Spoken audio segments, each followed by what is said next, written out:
اچھا یہ مریم صدیق بھائی مریم بھی کچھ پوچھنا چاہتی ہے اور رضوان گلزئی صاحب بھی آپ کا شاید ڈاکٹر کے حوالے سے جواب دیں گے, یہ بات کیجیے گا.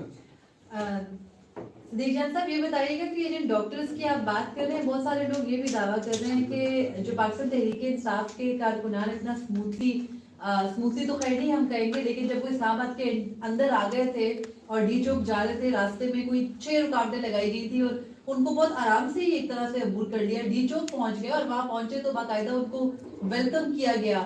جو اہلکار 3 کنٹینرز کے اوپر دیواروں پر کھڑے تھے ان کی جانب سے ان کو سہارا دے کے اوپر لایا گیا. تو یہ تو ڈاکٹرز کی مکمل سہولت کاری کے بغیر ہو سکتا تھا. بہت سارے لوگ الزام لگا رہے ہیں جسٹ فار کلیریفیکیشن. دیکھیے